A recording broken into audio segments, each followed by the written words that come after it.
Welcome to the Healing for Male Survivors podcast. This is a podcast for male survivors of sexual abuse and assault, whether as a child or as an adult. Know that you are not alone and the abuse was not your fault. My name is Mike Chapman. I'm a certified recovery life coach and also a survivor. Let's find hope and healing together. And welcome to the Healing for Male Survivors podcast. I'm your host, Mike Chapman, and with me today is Joseph Bourne. More about him later. And if you're joining with us live, a reminder, we will honor anonymity and we will only state your name if you manually type it in with your question or comment. And if you would like to join us for future podcast episodes live, you can learn more about how to do so at polarlifeconsulting.com/live. So let me introduce my guest, Joseph Bourne. Joseph, or Joe, is joining us from the frozen lands of Alaska. Joe, who is half Alaska Native himself, shares how his early childhood abuse shaped his life and highlights the systems that failed to protect him. He also discusses how his mental health diagnoses and addictions relate to his abuse and the challenges they presented during trauma therapy. Joe hopes to share with the world the unique aspects of CSA in Alaska, including its geography, cultural factors, and the ugly truth of intrafamilial abuse. So, thank you, Joe, for being here, and we're going to start like we do most weeks with 4 questions. Now it's time for 4 questions, that part of the podcast when we get to know our guest a bit better by asking a few questions. Let's go. So, Joe, what is your favorite food memory?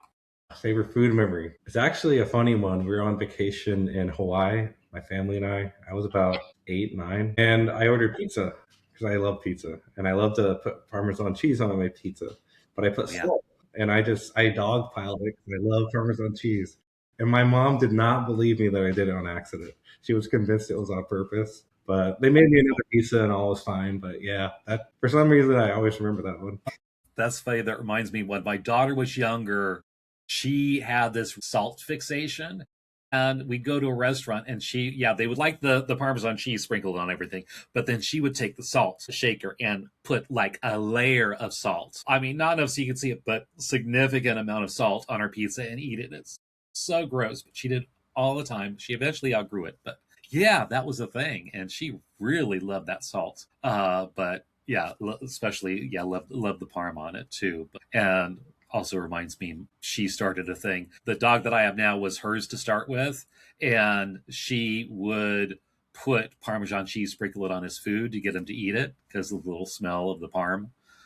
He liked that, and so now he refuses to eat unless we put Parmesan cheese on his kibble. It's a thing. He's spoiled. So yeah, and most episodes when I record, he's down here with me, and he's down here with me now. So that reminds me of that. I love that. So what is your favorite Christmas or holiday memory? We spent the 4th of July at our cabin up north. It's outside Manly Hot Springs. You have to get to by boat, and it's really hard to see fireworks in Alaska because the sun's out at night, but right, that makes sense. Yeah, there's enough cloud cover that we could see the fireworks, and a lot of people were there. That's actually the most people I'd seen at our cabin area. And there was s'mores, and people were talking, and it was a good time.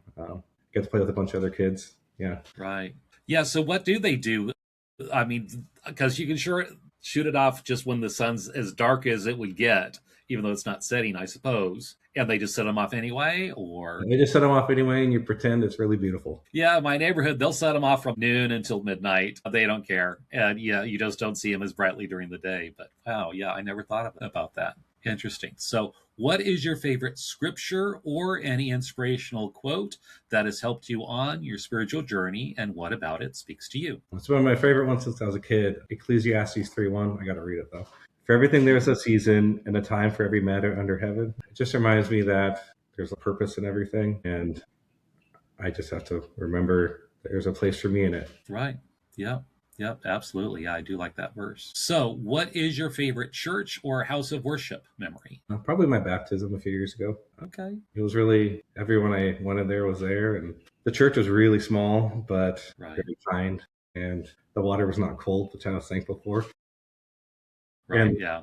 yeah, I remember it very clearly. I hold it very dearly. Absolutely. Yeah. I know most modern baptismals are heated or have a way to heat them, even portable ones. I know I was at a church that did not have a permanent baptistry, and they shared a portable baptistry with several churches, and then they just kind of moved it around, and you'd set it up and they'd put a little portable heater that would heat the water. Yeah, but then they have to, empty it all out and prep it for the next church. But yeah, a little interesting. Okay.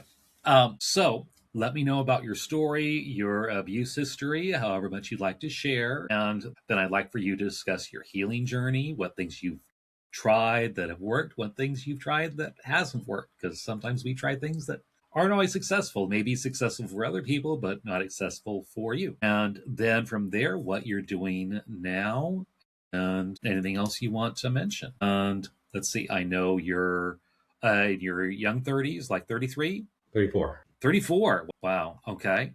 Wow. So, and I'm so thrilled that you're getting healing at an early age. So many of us waited way too long to deal with all of our stuff. And I know so many men in their 50s and 60s are just starting to deal with a lot of this trauma. So I'm so thrilled that you have the wisdom to start addressing these things at a younger age. So kudos to you. So tell us more about Joseph. Yeah, more about me. I was adopted when I was very young. My mom just knew she couldn't take care of me. Basically, my uncle took me in, but she herself was adopted.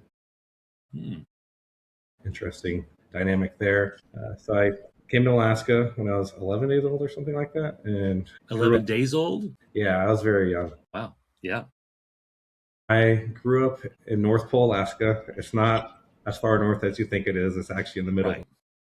Right. Yes, my Santa-ine, I know there's a whole thing at North Pole, Alaska, and they've got a permanent Santa on duty and a post office that you can get letters stamped from North Pole, Alaska. I know that's a big thing. I have relatives who live in Alaska too, so I've heard all of the stories. It's on my bucket list to visit Alaska, as I told Scott a few weeks ago, but haven't done that yet. Yeah, there's even a Santa Claus house. I don't know if it's still open. Yeah, it's still open. Yeah. Oh, good. Yeah, it gets talked about a lot in the Santa community. Yeah. But yeah, I grew up there. I didn't have very many neighbors or anything because we lived a little off the beaten path. My parents own a business, so they were working a lot. I was also a very rambunctious child, as some might say. I got into a lot of trouble growing up. But I feel like my parents did the best they could because I had a lot of problems. My mom drank and did some drugs while she was pregnant with me, so that's why I have like some mental health stuff. But I feel like I've come out pretty good as you can, given that. But I didn't spend too much time in actual schools. I went to like a very small Christian school, which is basically just a class, and I didn't really get to hang out with my classmates because I had to go straight back home. There was times I did, but very rarely. And my first brush with abuse, which my parents don't know about and they might learn about from this podcast, was actually one of the female babysitters I had. It only happened the one time, and she herself was like a teenager, so I don't know, but I assume she was being abused herself and just continuing it, which, as you know, is something that happens endlessly, and it's very tragic. I won't say too much more on her, just because she's doing well now, and I don't want to. I just don't want to say any more about that. And then a year and a half later, we had two neighbors move in, a neighbor family move in, and I was very excited. And how old were you with the sitter? 6 or so. Okay. And she was young teen, mid-teen? Young teen, mid-teen, about there. Okay, like 14, 15. Yeah. That was actually one of the last abuse memories to come back to me. First, I had to make sure it actually happened, but then I talked out with my trauma therapist and right. did our stuff. But yeah. Yeah, a lot of those memories get repressed. It's how our body copes with those traumas to keep us going. Yeah, trying to protect us. Yeah, we had that neighbor family move in, and I was very excited because it was one of the few times I've had neighbors. There was a boy my own age, and they had a much older son, and I got to hang out with people my own age for the first time. It started when he showed me how he has fun in his family. Like, this is how my parents have fun. This is the son that's the same age or the older son? Yeah, he was a few months shy of where my age was, I think. And I was really, I don't want to say innocent, but oblivious. I can't remember a time my parents had the like, here's how to protect yourself from, this is a spot people don't touch. They might have said it like one time, went right over my head because I was a very active child, always running around, getting in trouble. Right. Right. I remember the stranger danger talk though, very clearly. That was a big thing back in the 80s and 90s. Stranger danger. Well, yeah. Right. But now they realize that so much sexual abuse happens. Very small percent is a stranger danger, and Yeah. it's mostly people who are known to the victim and or the family and or the community. Yeah, like the vast majority of cases, like Yeah, we know the person. absolutely. Yeah. And I thought, these aren't strangers; these are my neighbors. Right. To me, stranger danger was like some person at the gas station. Right. But Right. we went over to his apartment to play, and I remember very clearly he took me to his parents' bedroom and he opened up the top drawer, and there was porn and sex toys in there and all this other stuff. And I had no idea what it was, but he showed me what they do with it and stuff. And then I went home. I didn't tell my parents about it because he's like, this is how you play and you keep it secret. And I said, sure. Like I said, I never really had neighbors that I played with regularly. And we had been hanging out before this. Like, I'd been playing the sprinklers and going in the woods and trying to find sticks to fight with, and this like normal kid stuff. Right. I don't remember how long after it was, but he came over. I remember this very clearly because my grandma was visiting from Minnesota. She was baking cookies and doing the dishes. He knocked on the door, and I answered, and we went upstairs to my bedroom. And my grandma, like I said, she was busy, and she just assumed we were going to probably play with my Legos because I had a lot of Legos. We went upstairs to play, and he showed me more about how he plays with his family, which involves taking my clothes off and touching each other and stuff. And I didn't really know not to do it. Like I said, my parents, I can't recall them ever having a talk with me about that. So I did it, and I remember feeling like it was weird. I never played with someone like that before, but I also hadn't really played that much with many people before, maybe at recess, but that was it. And then I can't remember if it was later that day or the next day, but it was within that time frame. His older brother came over, and this was the tough part to talk about. He went up to my bedroom, and About how old was the older neighbor? somewhere between the 19, I really remember that clearly. Yeah. My So parents 13. weren't really sure either because I told them us about this eventually, and they just remember he was older teens. He came up to my bedroom and said, like, I heard you couldn't play with my brother because we were so young, we couldn't, I don't know how to say this other than have sex with each other. But he said, we can. And I just remember disassociating. Right. He did what he did to me, told me not to tell anybody. I remember him saying, this is a secret and you can't tell anybody. One of the things, I'm pretty sure it was like, you're the only person I can do this with. So a lot of grooming talk. And I'm not even sure if he knew he was doing it.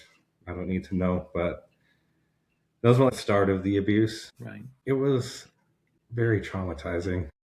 Right. It sounds like it wasn't just one time, is what you're saying? No, I think the hardest thing, and it was only this time, is I had to wash the bedding afterwards. He told me to, Right. and I barely knew how to work the laundry machine. That's probably the toughest thing to talk about. Just, I didn't know any better, and I was just doing what I was told. But yeah, it happened more times after that in my bedroom and his. I can still remember everything about their apartment. It's crazy. I can close my eyes and just see it all. Now, where was his younger brother during all this? Uh, He He never, did they come over together, or it was just one or the other? after the first time, it was just him. I told my trauma therapist this, like the first one I had. I think it's because I couldn't give him what he was used to playing. Because that's what they always call it, playing. I was so Right. young, I couldn't do the functional sex that he Right. was used to, Right. which is really tragic looking back. Right. But So yeah, it obviously happened. he was used to his older brother doing the same thing to him, thinking that this was normal and then trying to recreate it with you. But yeah, you were not prepared to take on that role. And apparently he was not used to taking on that role as well, being what you'd call the top. Yeah. Yeah. And child on child sexual abuses, it happens a lot, but it's not Right. talked about enough, I think. Because it is something that happens, and it's just as Right. traumatizing as an older individual doing it. Absolutely. And usually, like you mentioned with the babysitter, it's usually the fact that they are being abused by someone else. And so they because their brain is not fully developed, they don't realize how negative, how detrimental it is when they act that out on another child. And though they do, and it's just something that they learn and they don't realize how bad it is as a child.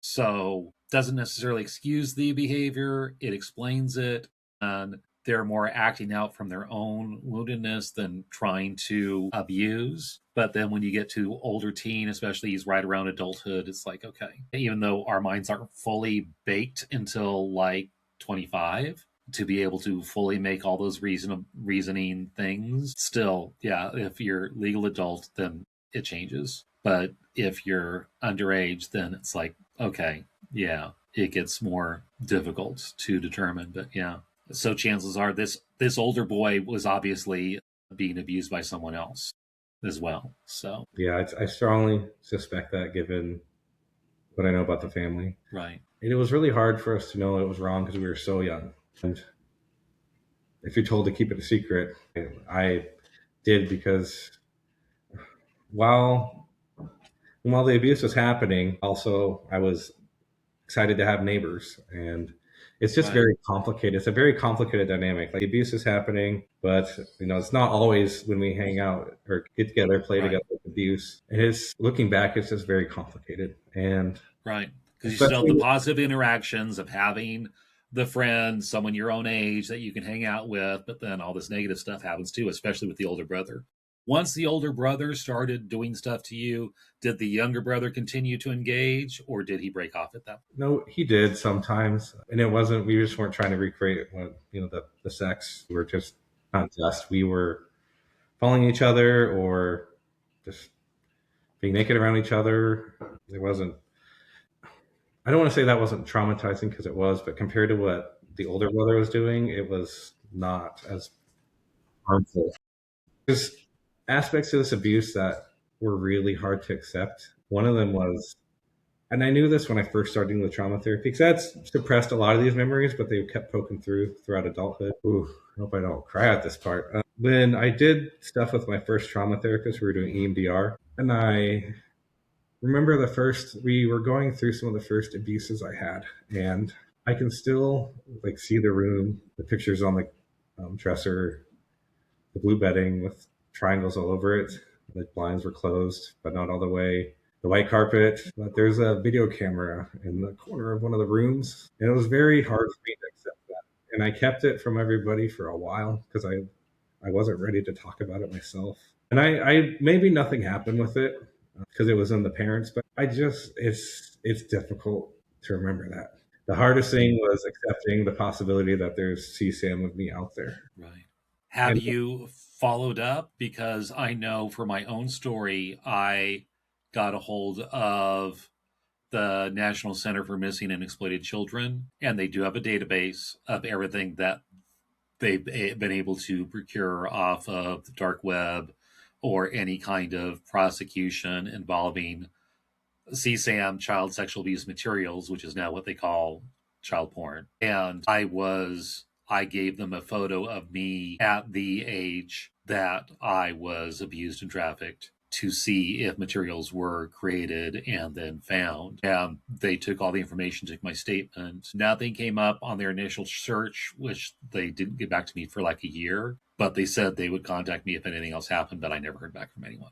But that is something you can do. And then if they have it, they can use that because now they have a name to go with the CSAM and they can use it for prosecution. Instead of just nameless person, it's like this person has a name, this is how old they are, and so forth, and they can use it to help further their investigations and prosecutions in theory. So that is an option for you. I don't know if you ever pursued that or thought about that. I didn't know about it, but I will have Yeah. to look into it after this. Right. Yeah, absolutely. But yeah, that's scary to know. I know in my own memories, it's realizing that when I was trafficked, it was probably photographed. And I'm very sensitive to bright lights. And back then the trafficking was in the 70s. So when they filmed it, they would have those Super 8 cameras, and for lighting, they would be the big giant headlights, super, super bright. So now I know why I'm very, very sensitive to super bright light. I finally was able to put all the pieces together and realize, yeah, it was probably documented. Whether they haven't found anything yet, but it was also before things were digitized. But yeah, so yeah, I get that, and that realization that, yeah, maybe someone documented it. It's makes it even that much more icky. Yeah. Yeah. And I think I did my trauma therapy a disservice by not talking about it right away.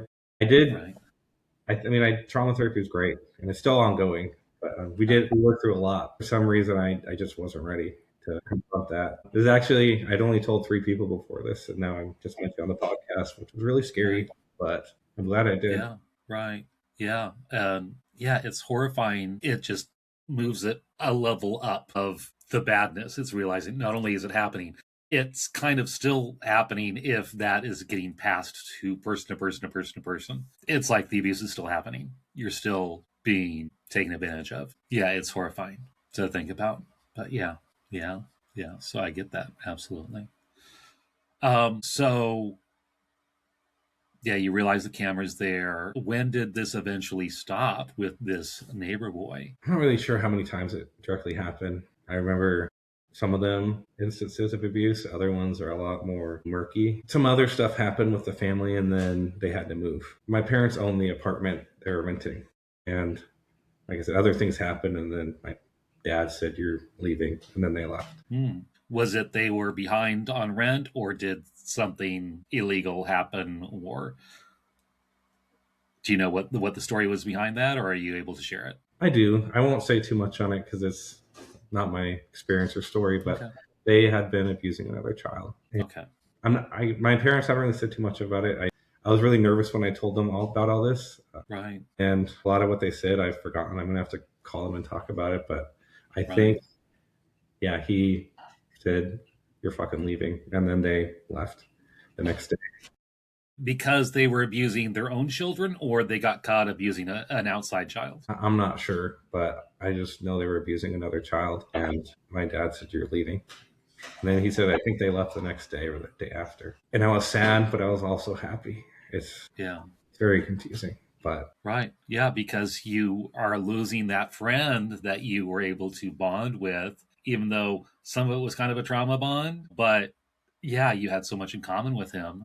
And yeah, now you're all by yourself again, since you're far away from other kids your age. Yeah, so that makes perfect sense. Yeah, but then the relief before they that he's moved gone. away, sorry, go ahead. Yeah, go ahead. This is also something hard to talk about. Before they moved away, I didn't have that many friends I could go over to or could come over, like other friends besides them. And like I said before, there's no other way around. I was a bad child. I was very oppositionally defiant, and I did a lot of stuff. Like before the abuse, I had been starting fires and stealing and all this other stuff. But I remember purposely getting in trouble so that they couldn't come over. Interesting. So you would get timeout, whatever that would upset your parents purposefully. And they didn't ground me too often, unfortunately. They did, but it was like for the night, or they'd take something away. But I remember doing stuff like that.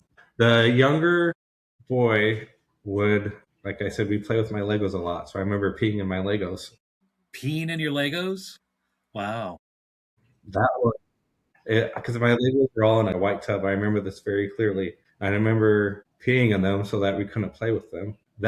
My parents were so pissed about that. I remember my mom especially. They didn't know why I did it. They were expensive Legos, and I don't think we were able to salvage them. I don't remember. I think there were some that were more off to the side that we did, but most of them I'm pretty sure we threw away. Interesting. That's one of the instances I remember. Yeah, I would do stuff like that. It wasn't always successful, and like I said, there was a lot of times I did it because I was just being bad. I remember that element. Yeah, trying to do what you can to protect yourself without telling the secret. Yeah, I see it in so many stories because I've talked to so many other survivors. It is just sickening how that grooming and that bond that the abuser creates with the younger child. Right. It's really, and the only word I can think of is it's gross because they take advantage of it. The kids, a lot of them just keep it a secret until they're an adult, and they have to deal with it eventually, which is what happened to me. Right. Yeah. Wow. So They moved away, the abuse stopped. Any other things happen until adulthood? And when did you finally disclose to someone that this stuff happened? I'll just go through it in sequence. I know my parents were mad because one of the things the younger boy showed me, and eventually the older, was pornography. And I was just very excited by it. I was a younger, and then by the time I could start, I'm in 12 steps, so they call it acting out to it. My parents, I think they caught me occasionally. I'm not sure. There was one channel I would use to watch porn, and a week later it was pin locked, and it wasn't pin locked before. And I remember On your cable TV?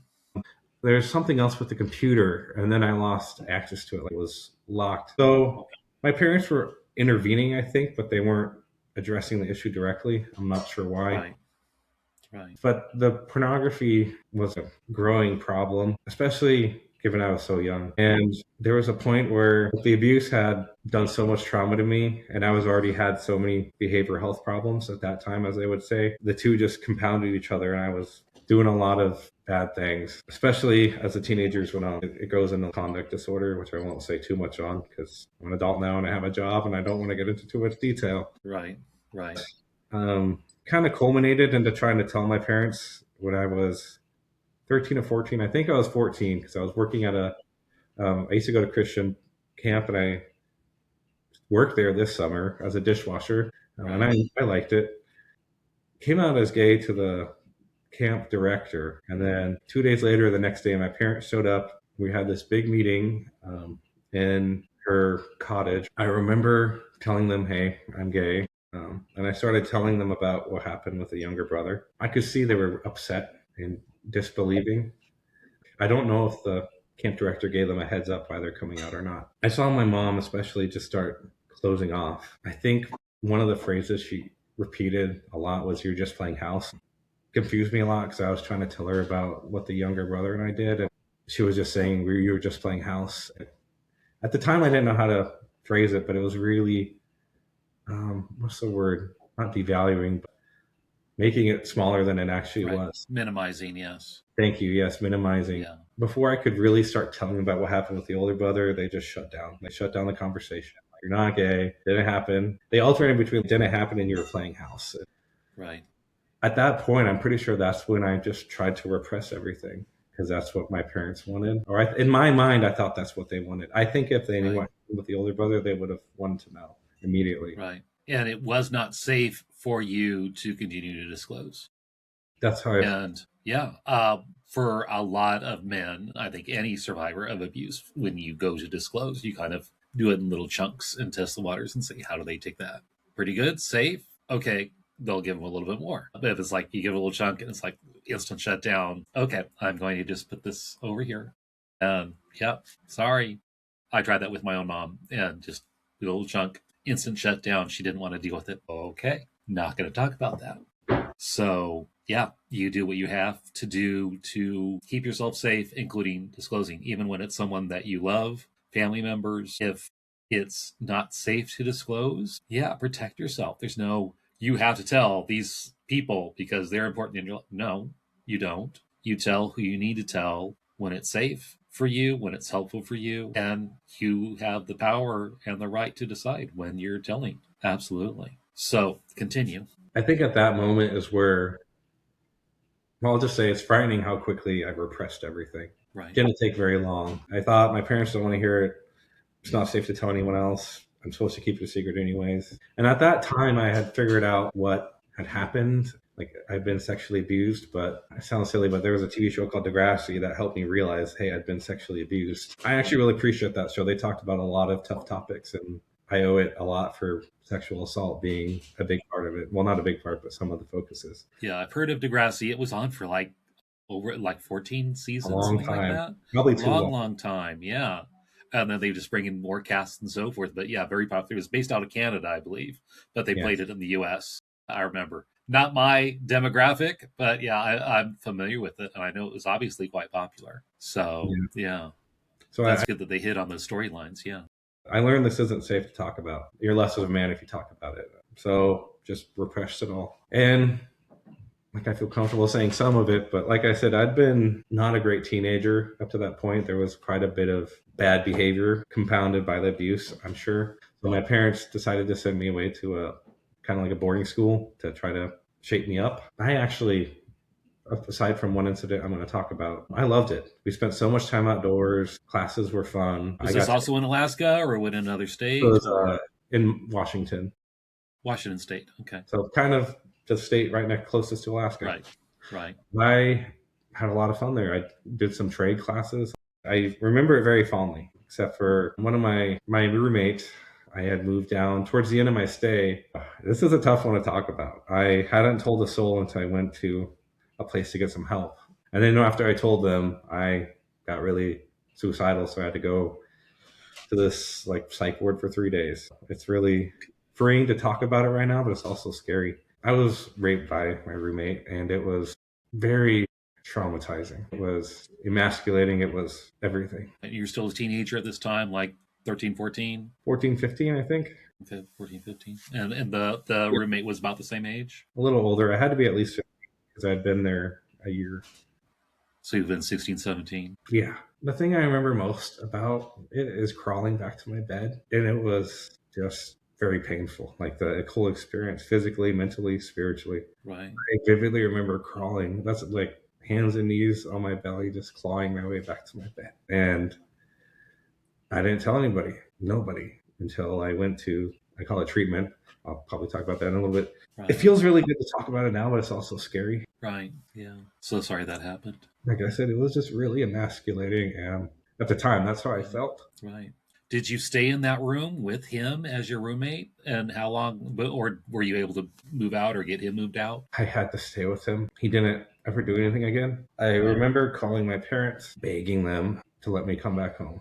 Because like I said, it was a behavioral correctional. Right. It wasn't a correctional facility. It was like, we're going to shape him up. Yeah, like a boot camp, teen boot camp kind of thing. Yeah.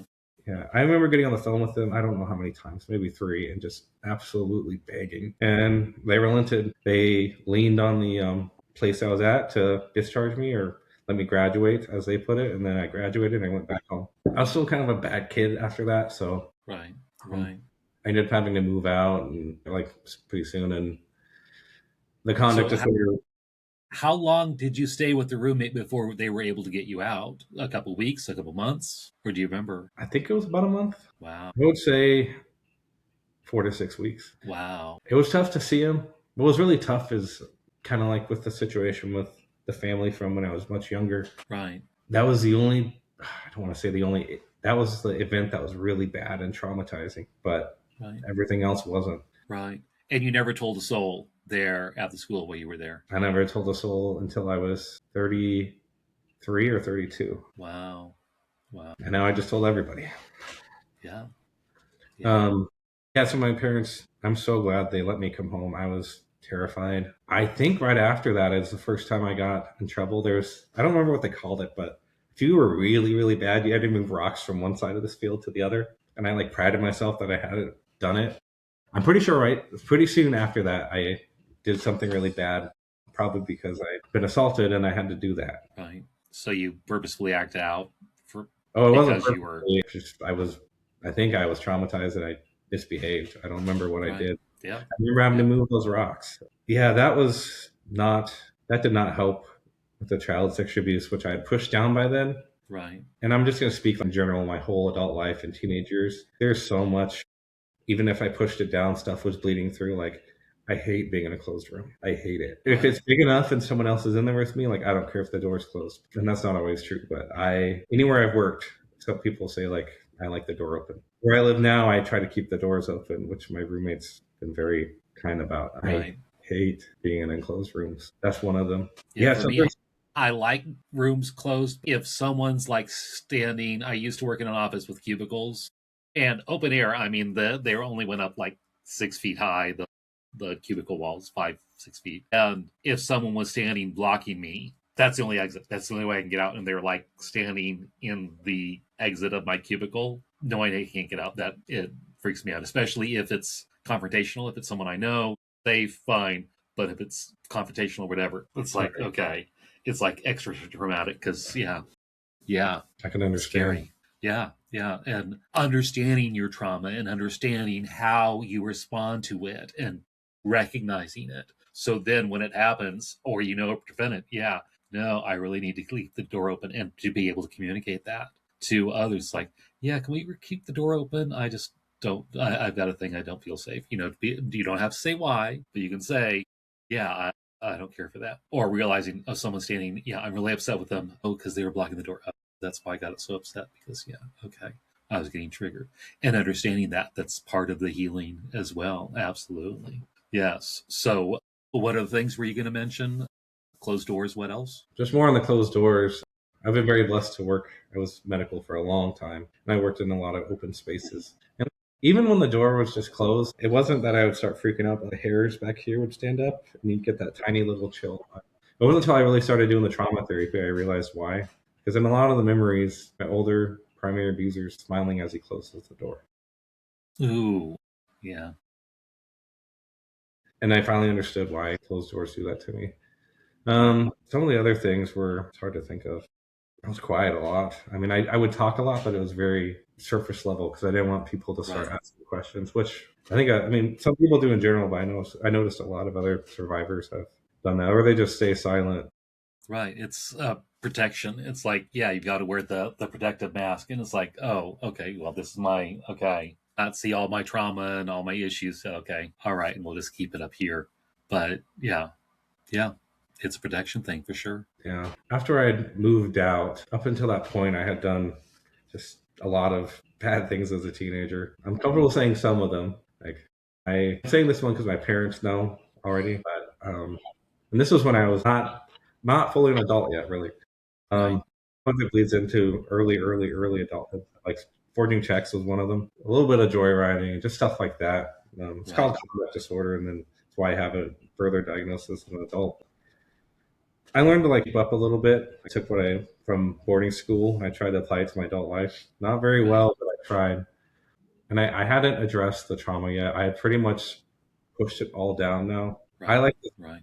my analogy while I was getting help, like trauma therapy, was I would bury it in the dirt and pour concrete over it, but then it would break through anyways every once in a while. And I got really good at not taking notice of that.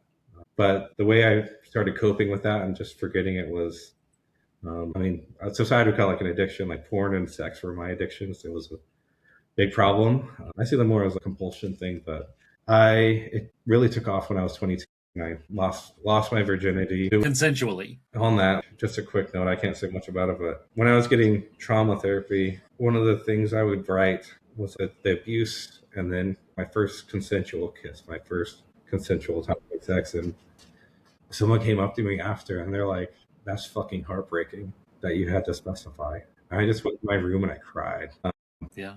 Yeah. And it solidifies the realization that, yes, want the first kiss, but it actually happened earlier. First sexual experience, but it happened a lot earlier. Yeah. Yeah. Stuff's coming to mind for me. And someone asked me about very blatant, do they ever get involved in gay sex? I guess a consenting adult. And then, but said it in very graphic words. And it's like, no, this never happened. And it's like, oh, and how you word it, it's like, oh, no. Okay. Yeah. Then the realization, yeah, it kind of did. Oh, okay. Yeah. And yeah. It's like these layers. And yeah, it's hard to deal with that when that truth comes out and you're going, yeah. So you have the non-consensual, consensual, and then the consensual stuff. Yeah. Yeah. Yeah. I like the way yeah. You said layers. Because for me, my experience of like repressing the memories, it would start to break through these layers with levels. Like me almost becoming conscious of it and could see it now looking back and having done all the trauma therapy and being in recovery, where the layer was at that was being broken through, because that my coping mechanism would raise the bar. The bar would be raised. I needed to do this to cope. Right. Then I'd stuff it down again. And it was just this really vicious cycle that it would skip to where that culminated into a massive, I mean, some people call it rock bottom, but for me, my whole life blew up. I'd been trying to manage the traumatic experiences through talk therapy. At this point, I was ready. I got involved with a therapist and we did talk therapy, but it didn't really do anything for me. I know some people have success with talk therapy. And in Right. fairness, like you said before, I gave her little pieces. I was Right. scared it would hurt me with them. And that sounds weird to say now, but it's a survival mechanism. Right. And how the brain works, talk therapy is just like on the outer brain, where language is, but so much trauma is stored in midbrain. Additional talk therapies doesn't really access that. It can be very helpful. It had talk therapy and it has been very helpful, but to get the real core healing, you need to go deeper with some of the new brain science that's out there, all the new therapies like EMDR and all the other things that are out there to help reach that inner brain where a lot of that trauma is stored and released. And yeah, you can find significant healing from those things. Absolutely. Yeah. I went to a new therapist and she did talk with EMDR. And I was really skeptical of EMDR. Read a little bit about it. It's the weird mumbo jumbo stuff. Yes. And it's like, that's so weird, but it works. Yeah, it's very effective. Great success with it myself. And I've known people who are in healing from their own sexual trauma that it hasn't helped. And they found something else that didn't help me. And I'm glad there's options for everybody out there to heal. Right. Absolutely. And my own therapist felt EMDR would not have worked well on me because just about everything was suppressed and no visual memories of the abuse. You can hear my story. I mean, he pulled out all kinds of other things out of his toolbox to use, and very effective. So yeah, and find a therapist who has more than one tool, because if all you have is a hammer, everything looks like a nail. You need to find someone with a whole bunch of tools, and they can decide. And mine was a little bit of this, a little bit of that, and do whatever he feels he needs to at that time. Yeah. And for your therapists out there, add more tools to your box. Don't just rely on your hammer. Yeah, because we need you to have all the different tools. So you have options, because it's not one size fits all. And EMDR is helpful for a lot of people, but not everyone. Absolutely. Yeah, I'm glad you mentioned that. Yeah, but you found it effective for you. I did. I almost want to say, this is going to sound weird, it was almost too effective. Like I said, at the time, sex addiction was my coping mechanism. And doing the EMDR, I just full dived into that addiction. Yeah, well, it's a lot of the trauma stuff. It's like I compare it to taking like a nice clear tumbler glass and going into a pond and digging pond water out, and it's all muddy and murky, and you let it sit there. Okay, eventually it's going to settle, and you'll have all this dirt at the bottom and all this clear water on the top. But even if you try to dig down and get some of that dirt out, yeah, you're going to cloudy the water, and it's going to get dirty and murky and so forth. But eventually it'll settle down, and hey, you got room to add some more clear water in it. And then you dig a little deeper, it's going to get very cloudy and dirty and mucky. And yeah, therapy is not easy, and it's going to stir stuff up. So yeah, as you get all this trauma stuff out, stuff gets stirred up and you get activated and the pain comes up. And so you have to deal with the pain and find ways to deal with the pain, whether that's acting out or whatever, as you're trying to do the healing. Unfortunately, it was the end of 2024, like the last few months of it. My bipolar type 1, that means I have depressive episodes and then manic ones where I'm on another planet. Right. And I was in one of those. I peaked into one of those, and then I was coming down into more hypomania where I'm semi-functional, but not really. So that was happening. The trauma therapy was but the EMDR, I don't want to, I hope my therapist doesn't take offense to this. I don't see it as like full-on trauma therapy, what we started, because she didn't have all the pieces she needed. And I didn't have enough tools, like you said before. So, I mean, she was great. I loved her, but we didn't give each other enough. And that was on me. Right. Because you only disclose what you disclosed, and so she's only based it on what you've told her. Yes. Yeah. So I was having this manic episode. I was in this 12-step group that was not, how do I phrase it? That wasn't for sex addicts, or it was for sex addicts. It just was one that I didn't fit in, you could say. They had a different definition of sobriety and marriage and dating and everything. And then, so I was really into that, and it was having a negative effect on my mental health, which was already not in a good place because of the mania. I ended up getting written up at work. I don't know if it was an official write-up. I'm pretty sure it was, though. From what I understand, they wanted it to be much more, because I had just crossed a lot of boundaries. I was in this episode with my bipolar disorder, and I crossed a lot of boundaries with my coworkers, not sexually, just professionally. Right. So I had that happen. That happened Christmas Eve. They were like, "Hey, you should get some help." Oh, that happened Christmas Eve, and I worked nights. So it was Christmas Day. I got on a plane and I went to a sex addiction treatment center. And I like to say, I mean, it's kind of cliche, but they saved my life. While I was there, we talked about a lot, and I started trauma therapy there. And this is also in another state? Yeah, down south. It was it was my first time traveling as an adult outside Wow. Alaska, and it was to basically rehab, which Okay. is, Are you able to mention the state? I think I can mention it. I went to Mississippi, Okay. and then they had a sex addiction treatment center in that state that I went to. It was excellent, I thought. The trauma therapist there was incredible. He started this trauma therapy path for me, the healing from my CSA. And I wish I could tell him thank you right now. He was so amazing. I'm forever thankful to him. Right. Yeah, when you have a good trauma therapist who knows what they're doing and see the little boy inside of us that needs the most healing. Yeah, it's special. And mine was like that. And he was awesome.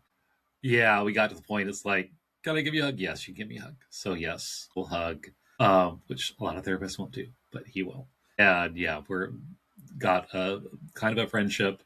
But yeah, if I still need help, I don't see him very often. But if whatever crises I find myself in, yeah, he'll make time for me. That's nice. But yeah, it's finding a good therapist that just fits and gets you is so awesome. So that I'm so thankful you found that. Yeah, I think I could say something about it. He would wait until you were ready. He would rearrange the room however you need it to be, and afterwards he would make sure you're in a good place to leave. Yeah.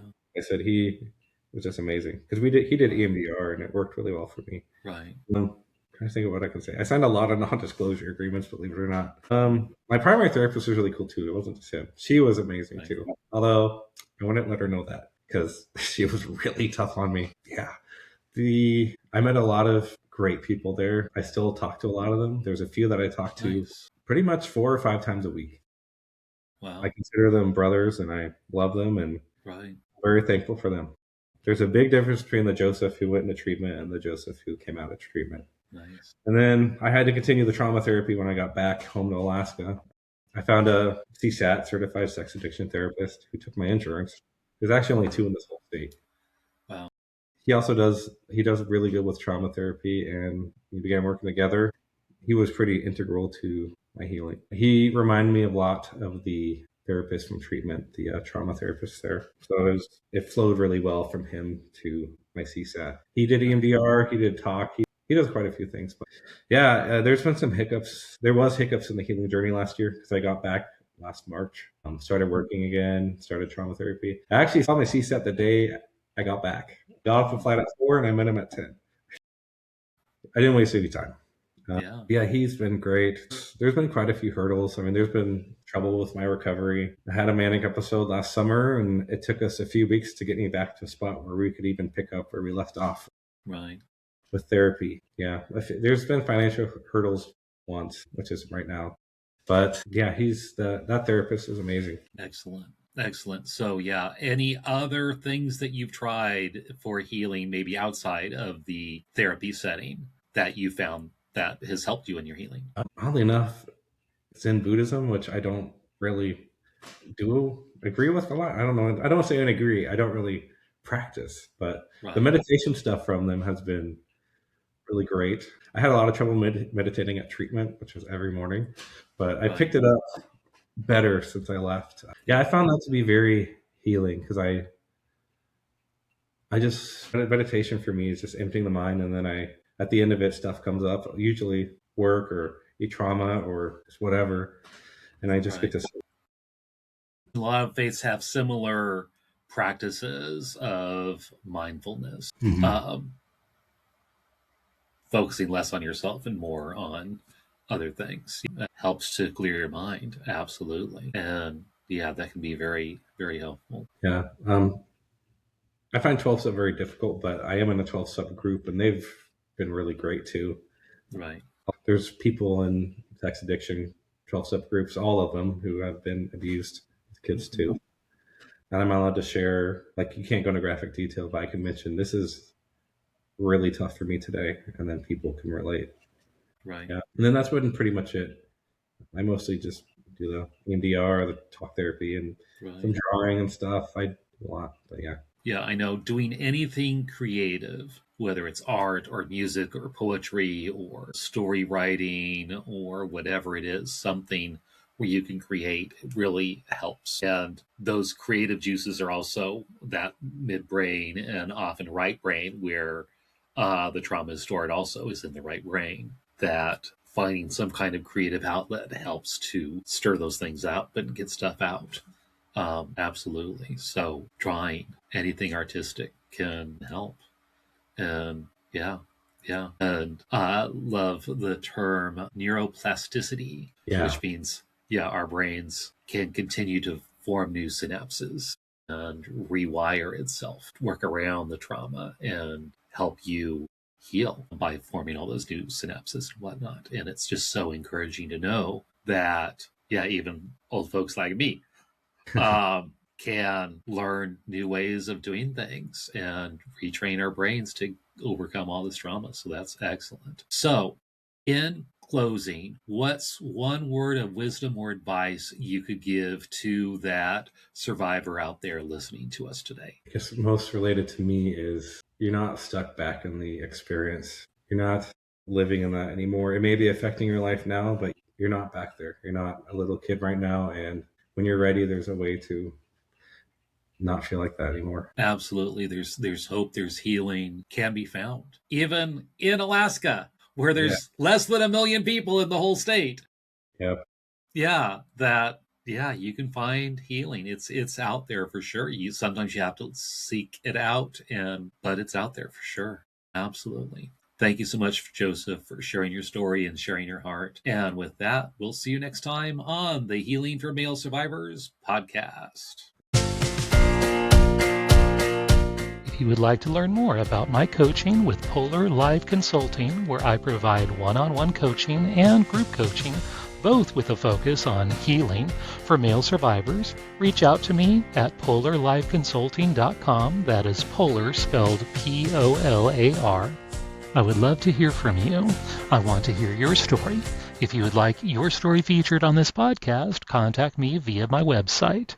If you like this podcast, please rate and review, because that's how other people can find me, and I really want to spread this message of healing and hope to others. And remember, you are not alone. Healing is possible, and the abuse was not your fault. Let me repeat that.